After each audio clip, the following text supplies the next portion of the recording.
Welcome to Breaking the Fourth Wall of Public Education. Your hosts, Kevin and David, take you on a fascinating journey into the issues facing public education today, from a unique perspective that is often overlooked: the teachers. These two former public school educators explore everything from the imaginary teacher shortage to the mental and physical fortitude it takes to be a teacher in today's system. Join them every Thursday night for a new episode of Breaking the Fourth Wall of Public Education. Hello and welcome to Breaking the Fourth Wall. I'm David Page in New York City, and my partner, straight from Southern California, is Mr. Kevin Wheeler. Kevin and I are both experienced teachers, and we know firsthand what really happens across the broad spectrum of U.S. public schools from coast to coast. Together, we will share the truth about public education and offer suggestions about how to recover from decades of systemic failure.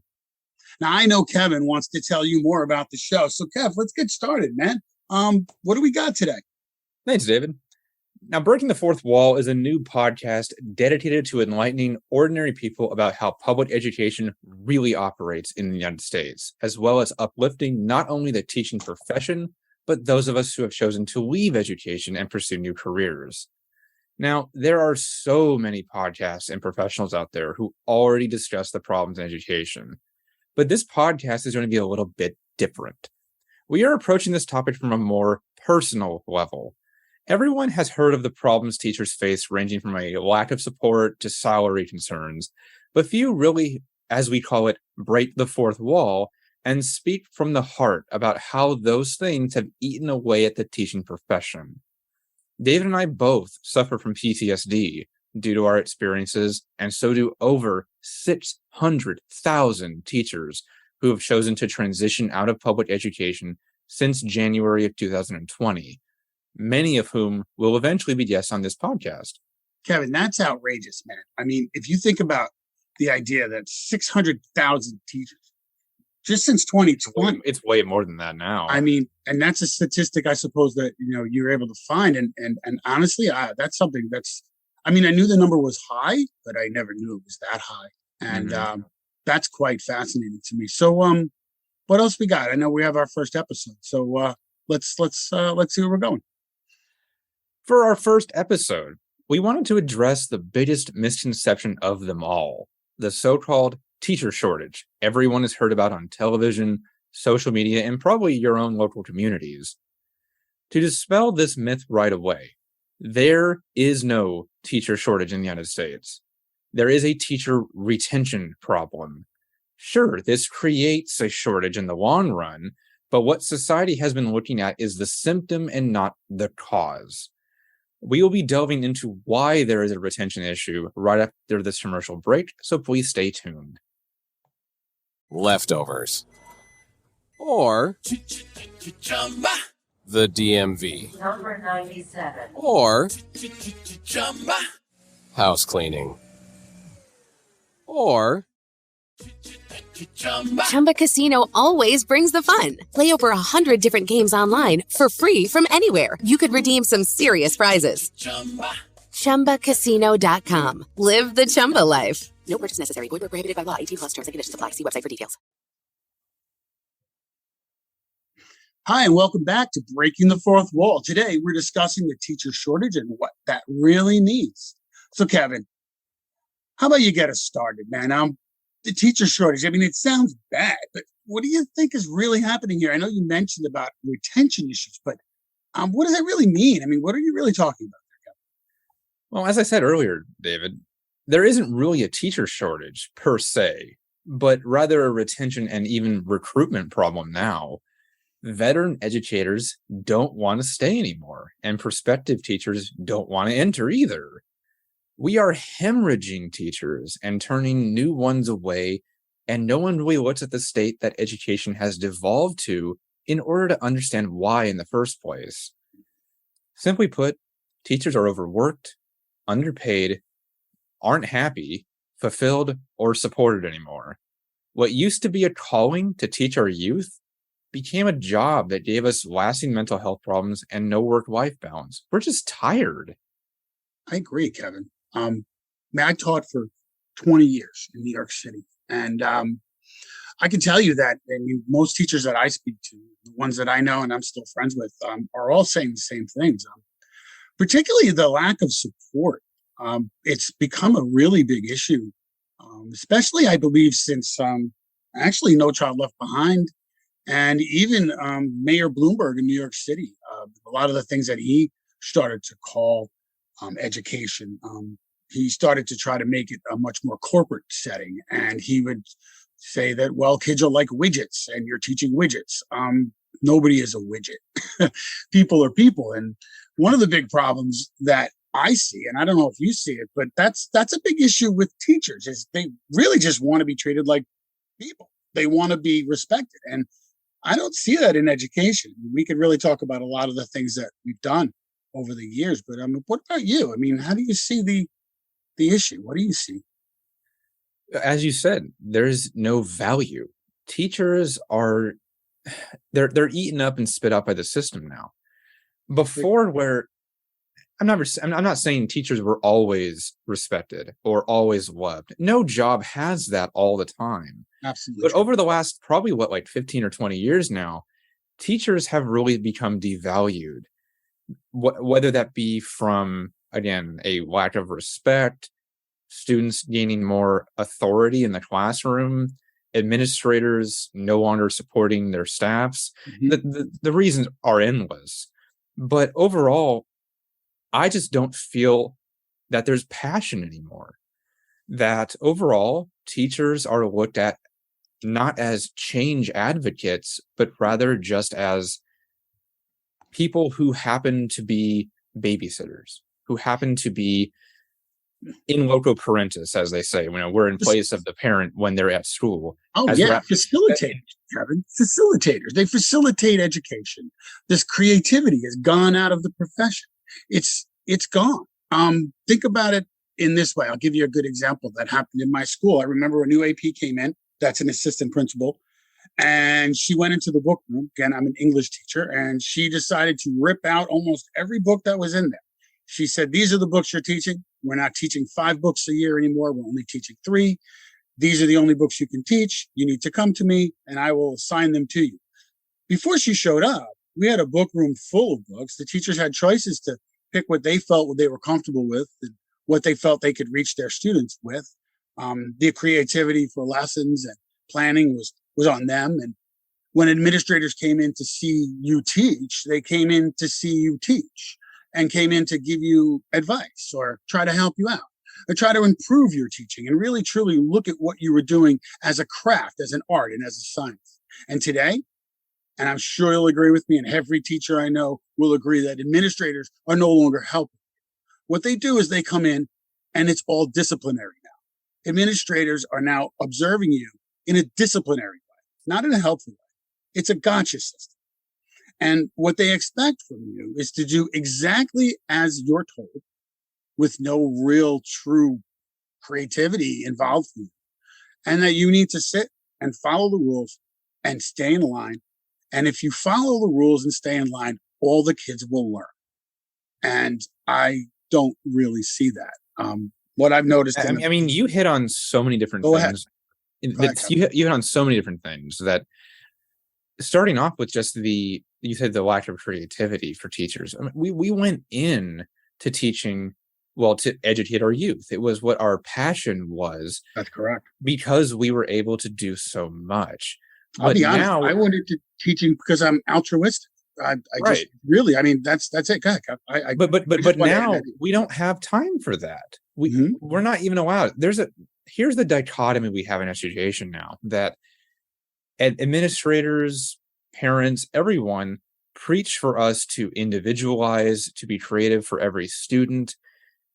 But at the same time, we have this paradoxical situation where we have to teach to tests, and we have to adhere to extremely rigid standards. And I'm not saying standards are bad.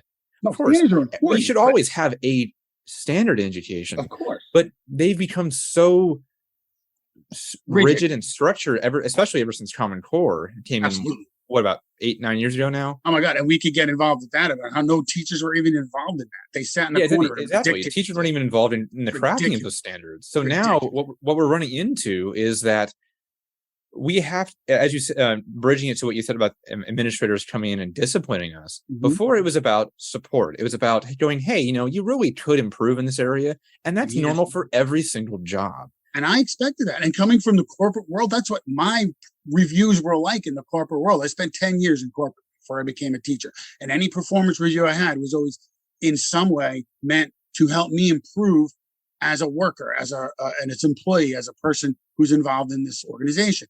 I never felt that in education. Well, maybe in the beginning when I first started 20 years ago, a little bit, but within the last 15 years, I haven't had that experience. Yeah, but now administrators walk in your room. I mean, obviously here and there for just normal walkthroughs, but when we're talking about evaluations, and this is what you and I both have PTSD from, that with our evaluations, unless there's a big reason, you have one, maybe two a year tops. Correct. So what you're finding here, and this is why there's this big misconception about this teacher shortage. We're just whining about how we're being treated. Well, no, let me explain. This is how our evaluation systems work. And it's pretty much the same from California here to New York, where you are. Oh, absolutely. Essentially, the way it works is that you're assigned an evaluator, whether that be your assistant principal, your principal, someone. It depends on the school, varies based on the district, but essentially that's how it works. And they come in usually for brand new teachers to a school, or ones who don't have tenure yet. They come in like 2, maybe 3 times a year. Yeah, New York City, it's about 5. Oh, really? Okay. Yes. So here it's like 2. Okay. But still, that's a big problem. Think of especially put it in context. You and I both taught secondary, so we had multiple periods every day, hundreds of students, 150 kids at least. 150. For me, it's like 180. Wow. Yeah. So knowing that, this is how it works for evaluation, getting the point that your evaluator has you submit your lesson plans like a certain number of days before, so they know what you're teaching that day. Again, makes sense. But here's the problem. They come in, and instead of just going, okay, this is what I saw, this is how you interacted with students, was the way your teaching methodologies work, just giving you room for improvement, because you're never going to get all exceeds expectations ever. No. And now the way it works is that they come in isolation. They see one lesson in the middle of a broader unit, in the middle of an entire semester. Correct. That gives them such a limited view about how we teach and who we teach. So when we're called into to their office, whether it be the assistant principal, the principal, whomever, it's punitive. They go, okay, you didn't write the objective on the board. You didn't write the standard on the board the way we wanted to. Right. Absolutely. You spelled this word wrong. I mean, it's silly. I know these things shouldn't happen, but I agree. It's very subtly aggressive. It's almost passive aggressive in a way. But I wanted to just really touch on something that you said about teaching to the test. And I don't know if people in this country are aware of how much teaching to the test this actually happens in this school system, the entire system, in the entire country. You are taught to pass standardized tests. You're not taught to learn anything. I don't believe that at all. I don't believe that anybody's really taught to learn much of anything in school these days, because you're teaching to tests. Like, for example, in New York State, and it's the only state that has Regents exams left, you're teaching to Regents exams so that students can pass their essentially high school graduation exams and all the tests on the way there that they have in 6th and 8th grade and so forth. There's no real creativity going on with the kids as much as there is just a lot of rote, ludicrous system that is fake and does no service to anyone in the education system. Yeah, it leads back to what I said earlier about the whole paradoxical nature of things, that we want students to be critical thinkers and to be valued members of society, but at the same time, we have to teach to a test. And as you mentioned earlier, now in California, we don't have this anymore. They actually got rid of it around like 2016-ish. Yes, the Regents, that we had. It was called the KC, the California High School Essay Exam. And it's been gone for a number of years now. Oh, good. But that was one of the very few times that teachers were actually listened to. We railed against this test because of one specific reason. You took it starting your freshman year of high school. So if you pass it in your freshman year, does that mean that you can just leave high school now? Oh my goodness. It made no sense, because this exam, which was supposed to, as the name said, it was a California high school essay exam.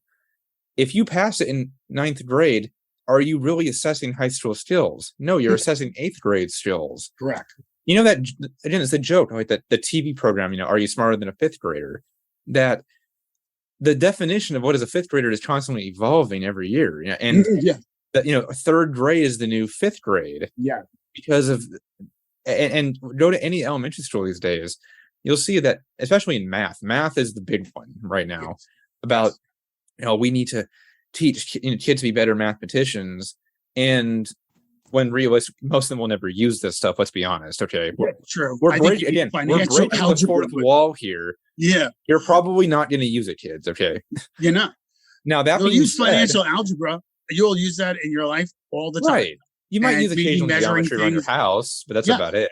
That's right. I agree. I mean, you're talking about math. I got lost in math in the 3rd grade. I'll tell you exactly why. Because of the curriculum. And I'll explain to you what I mean. There's too much curriculum in the United States. We shove way too much information down people's throats without them actually getting a competency level of the skill. And that's the problem. This is what I've noticed, something I've seen. And it happened to me. In 3rd grade, I had trouble with my multiplication tables. Now, I could write you an essay in 5 minutes. I never got below an A on a college paper. Why? Because I have a literary mind, but I'm definitely not a mathematician. And I find it to be difficult to me. Sometimes it's a bit of a struggle. I got lost in math in 3rd grade on the times tables because the teacher would just keep moving. There was never a moment to stop. So I'll give you a good example of my students. I teach in high school. I'm teaching freshmen. They're coming in from their algebra class and they're complaining. And I said, what's the matter? And they go, this teacher won't explain anything. The answer is always, well, you're going to have to go home and learn it. You're going to have to go home and learn it because what you're going to have to do is keep up with my curriculum. I don't have time to stop. I don't have time to teach you. I don't have time to wait. That is a sign that the curriculum is too dense, that it is too aggressive. And if you look at other countries and you notice what they do, they have their students become competent at skills and then build on that skill. We don't do that. Mm-hmm. We don't wait. Like they have social problems or they're being antisocial. But a lot of it, in my opinion, is the way school is structured for them. They are not challenged. They are bored out of their minds. It's the same thing over and over again in the same classes over and over again. Do now, work period, repeat. Do now, work period, repeat. It's outrageous how they have taken all the creativity out of teaching and the idea that if you went into this person's science class as opposed to this person's science class, you get a different experience. They don't want that anymore.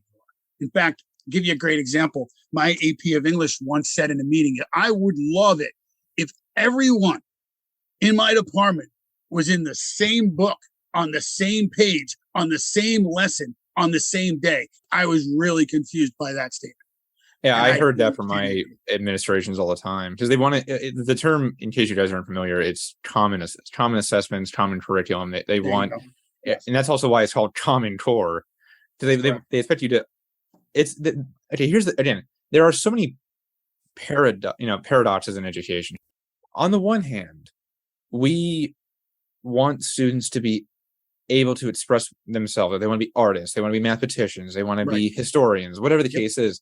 Mm-hmm. We want them to express that, and we want to give them the ability to. However, and as you said, by the denseness of our curriculum, is that, well, not only one, can they not really have time to do that, but two, we were trying to make our students into Renaissance people.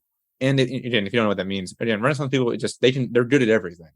Yes. But people are not naturally good at everything. That's called the Dunning-Kruger effect. That's actually a thing. It's been studied that we try to become experts at things that we should never try because we're never going to be. And then the things that we're good at, we're like, well, we're good at that. I don't have to work at that. It's quite the opposite. I think that's really interesting that you brought that up because there's actually been studies about that. And we're actually doing this study in schools with the kids that has been proven not to work. It's very interesting. Well, again, the way you look at it is that you have a class for everything: English, math, history, science, etc., and varying levels of each one, which is all good. We do want to at least give everyone a little bit of everything. I'm not saying not to do that, but I know the current vogue educational system to emulate is Finland's.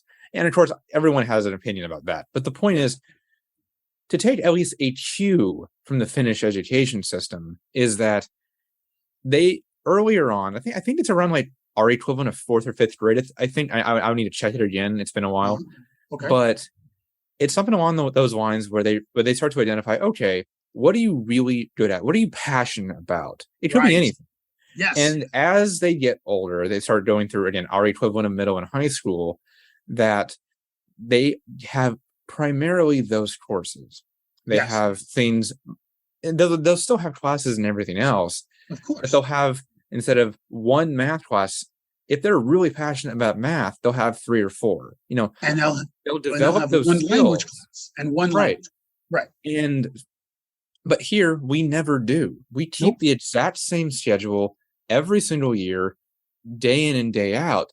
Yes, toward the very end of high school, you get some little bit of freedom, especially if you match out your credits. You can maybe take more electives that you want or whatever. But again, by that point, it's too freaking late. Yes, it is. The kids are already solidified in how they feel about school and what they want to do and their passions.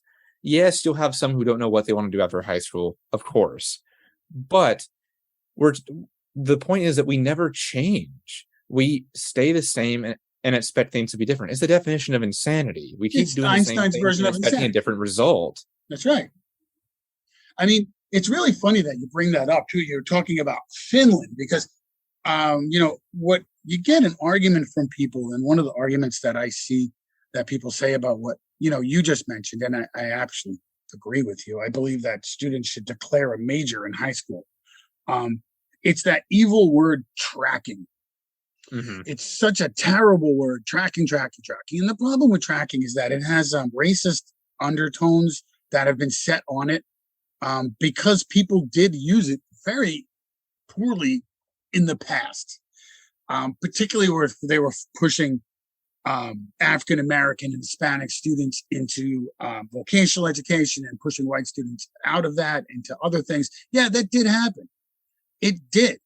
But now, what I believe the system has done in response to that is essentially cut its nose off to spite its face. And what they should be doing is creating vocational education for everyone. There are no more plumbers. There are no more mechanics. Everybody's going to be a lawyer and a doctor. This is a dreamland. It is a dreamland that everybody should go to college. I mean, this is another issue. And this is the reason why teachers are upset. I mean, because you're pushing these kids into college when a lot of them could be doing things with their hands. And you know where the money's made? It's made in labor. And I don't understand why people don't get it. I mean, you can also say we devalue blue collar professions, and this is me. This is coming from me, who was an Avid coordinator. And for those of you who are on the East Coast, most of you probably don't know what Avid is. Avid is a college prep program, mostly here in California and on the West Coast. We have one called College Now, generally. Oh, okay. Yeah, same. So I was a coordinator for that. Again, as a college prep program, but I'll be the first. I was a black sheep in the program. I would always say to kids, "Look, college isn't for everyone. I don't care that you're in the college prep class. Okay, I'm not going to push you to do that because it's not for everyone." My brother is a 911 dispatcher. College was not for him, and the dude made infinitely more money than I did, and I have 2 college degrees. Right.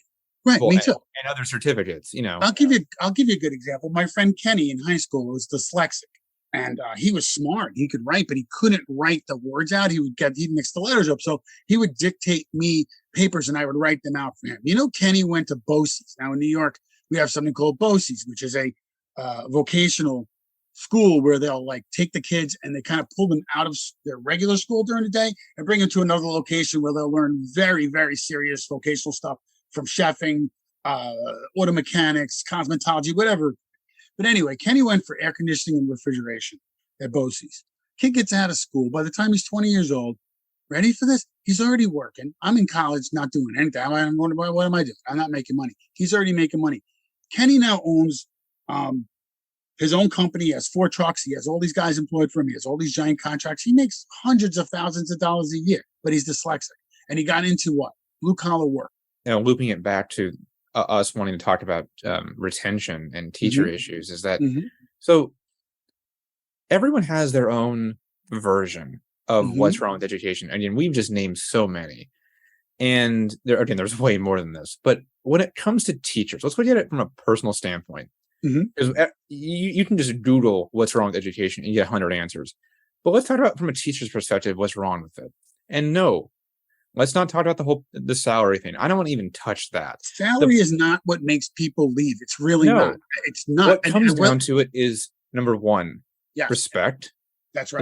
There's none of it anymore. 2, there is an over reliance on the evaluation system for teachers. 3, there are no discipline repercussions for student misbehaviors anymore. No, and teachers have no support in that either. No, they don't. And when it comes down to it, a lot of us leave because there is no work-life balance. We work so many hours beyond contract. Oh no, don't you know what? I'm sorry. No, we only work 6 hours a day. Didn't you know that? And we have the summers. And we have the summers off. Hey, I want to clear something up right now about that. Summers off is a myth. I'm going to clear this up right now. I don't work 6 hours a day. I work at least 10 because I have to go home and grade papers. I have to make lesson plans. Most of the work that I do for my students is at home, not in the building. It's at home. When I could be spending time with my wife and my kid, when I could be spending time with my family, I'm home working because the next day I have to be prepared because I have daily deadlines to meet. Daily deadlines. And when I also am not working for those 2 months in the summer, I'm unemployed. I'm only being paid for 10 months of the year. I'm not being paid for a 12-month job. 2 things I want to talk about. Number 1 is the fact that, again, summers off is a myth. We're still working over the summer. I mean, we're not getting paid for it, but we go to professional development conferences. We have trainings. Many of us still go back into the school buildings. Many of us work summer school. We work summer school. I worked summer school for 15 years straight. Why? Because I really honestly needed to make more money. So I worked in the summer and did all the other things that I had to do to prepare for the next school year. And the other thing is that the way teachers have to sacrifice so much of their own time is ludicrous. For us, we are, of course, our quote unquote work hours are, 8 to 3 or whatever the case is for your school, wherever it is. 40 or something. Right. I know. Yeah. And here in reality, it isn't. We worked so many extra hours. And now with the emerging levels of communication and technology we have, especially since the onset of the pandemic, that we're getting emails from students, not even parents, students at like 1, 2, 3 o'clock in the morning, demanding that we grade papers. We have parents asking, "Hey, why haven't you graded this?" And it's 2 in the morning, and it was only submitted after midnight. Like, there is an expectation that we're on 24/7. And that has caused extreme stress, anxiety, and mental health problems. Yes. Then you couple it with the observation situation and the gotcha and the administrative not supporting you. And this is why teachers leave. I mean, everything that we're talking about here, these are the reasons. These are so many. And we can continue this conversation because there are so many reasons why teachers. Just to kind of like just bookend this. Imagine you're at a party, guys. Any party with your friends, and you meet someone new. One of your friends brings a new person in. If one person says, "Oh, I'm a lawyer," oh, great. Hey, what do you do? That's awesome. Or someone brings in, oh, I don't know, a police officer. Okay, cool. Hey, what do you do? What do you do in the police force? And sometimes I'll have some opinions about it, but in general, they just ask you what they do. Yep. The only job where there's a difference, I mean like a significant one, not just I don't like police officers or that kind of situation. I know what you mean. You're good. You're about to go to everybody's an expert thing. Yeah. So if that person is a teacher, I'm a teacher, it instantly is not like everything else. Like, with a lawyer, what do you do? A teacher is, my student's been having this problem. I've had to deal with this teacher giving me all this crap. I don't think that they know what they're doing. I better just homeschool my kids. There's no sympathy.